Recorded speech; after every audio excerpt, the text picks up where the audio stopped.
there are many things, but as you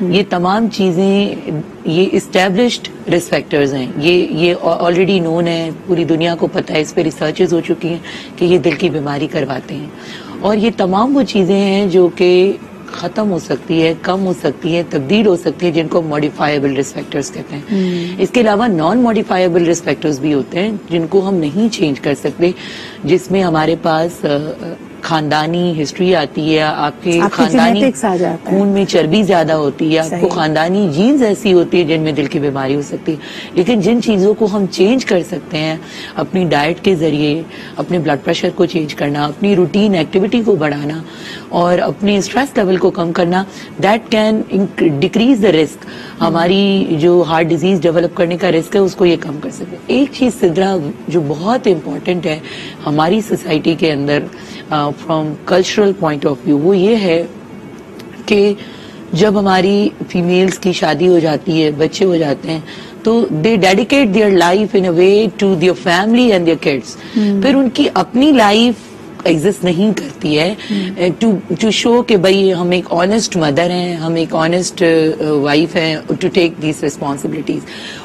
that is the point جہاں آپ کی یہ تمام چیزیں, آپ کی اپنی ہیلتھ کی نیگلیجنس شروع ہوتی ہے, آپ اپنی ہیلتھ کو اگنور کرنا شروع کرتے ہو. اور جب آپ اپنی ہیلتھ کو جو ہے وہ اگنور کرتے ہو تو at the end of the day کیا ہوتا ہے کہ آپ اپنے لائف اسٹائل کا خیال نہیں رکھتے ہو, آپ کھانا ٹائم پہ نہیں کھاتے ہو, آپ لیٹ کھانا کھاتے ہو, آپ نہیں کھاتے, آپ انہیلدی کھاتے ہو, and that all lead to the. اچھا, اور یہ بڑی امپورٹنٹ بات آپ نے یہاں پہ کی ہے کہ جو رولز ہوتے ہیں, یہ رولز ہمارے لیے ڈیفائننگ فیکٹرز ہیں زندگی میں. رشتوں کی اور رشتوں کو کیری کرنے کی امپورٹنس بہت زیادہ ہوتی ہے. But you are absolutely right کہ آپ کی اپنی ذات, اپنا وجود اگر آپ اس میں بالکل کھو دیں اور آپ کو لگے کہ جی میری ورتھ اسی میں ہے کہ میرے بچوں نے ٹائم پہ کھانا کھایا, میرے بچوں کا ہوم ورک کمپلیٹ ہے, میرا گھر صاف ہے, میرے گھر میں تمام افراد مجھ سے خوش ہیں, ان کی صحت ٹھیک ہے, تو کہیں نہ کہیں اس کی پرائس, اس کی قیمت آپ اپنے طریقے سے ادا کر رہی ہوتی ہے. ایک سمپل سی مثال ہے, اگر کسی کے سر میں درد ہے تو وہ آرام کرے گا, لیکن خواتین اور خاص طور پہ خاتون خانہ, کیونکہ اس نے کھانا بھی پکانا ہے, اگر وہ آرام کرنے لیٹ گئی تو پھر گھر والے جب واپس آئیں گے تو وہ کیا کھائیں گے, اور یہ ساری جو پریشانیاں ہیں یہ آپ نے اپنے اوپر مسلط کر لی ہیں. آلویز ریمبر, اور بلکہ میں چاہوں گی ڈاکٹر صنم کہ آپ اس پہ ایمفسائز کریں کہ ہمارے یہاں ہم اپنی ورتھ کو بزی رہنے سے اور زیادہ سے زیادہ کام کرنے سے جوڑتے ہیں. ریسٹ کی کتنی امپورٹنس ہے, اور خاص طور پہ آپ کی دل کی صحت کے لیے ریسٹ کتنا امپورٹنٹ ہے؟ دیکھیں سدرا, ریسنٹلی ابھی جو ڈیٹا آیا ہے ہمارے پاس تو نہیں ہے, ہمارے پاس پاکستان کا کوئی اس وقت ہمارے پاس کوئی اسٹیبلش ڈیٹا نہیں ہے, لیکن دنیا میں اگر ہم بات کریں تو دنیا میں جو ہمارے پاس ریسرچز آئی اس میں یہ کہ سلیپ ڈیپریویشن جو ہے, اگر آپ نے روز نارمل بندے کو 6 سے 8 گھنٹے کی نیند روزانہ ضروری ہوتی ہے جو کہ ان انٹرپٹڈ ہو, اس میں آپ کو کوئی ڈسٹرب نہ کرے. صحیح, ٹھیک ہے. اب اگر وہ آپ کی نیند کم ہو رہی ہے, اس کی وجہ سے دل کی بیماریاں بڑھتی ہیں.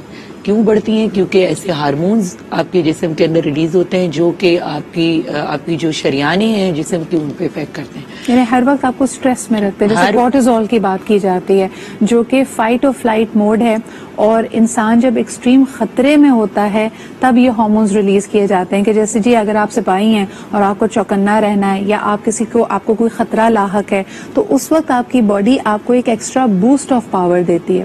جب آپ کی نیند پوری نہیں ہوتی تو سمجھیے کہ یہ ہارمونز اوور ڈرائیو میں ہیں اور بار بار آپ کی باڈی, آپ کا برین ریلیز کر رہا ہے اور ریسٹ نہیں ہے, اور اس کا ڈائریکٹ اثر آپ نے کہا کہ دل کی شریانوں پہ پڑتا ہے. اچھا, ایک اور امپورٹنٹ چیز جو امپورٹنٹ ہے ہماری سوسائٹی کے اندر کہ ہمارے پاس کوئی ڈیڈیکیٹڈ ٹائم کا کانسیپٹ نہیں ہے, کوئی کلچر ہی نہیں ہے کہ روزانہ ہمیں آدھا ایک گھنٹہ 10 بجے کھا رہے ہیں. کھانے نہ میل کا ٹائم ہے, نہ ایکسرسائز کا ٹائم ہے, نہ ہمارے پاس سونے کا ٹائم ہے. We modify over things according to this is good.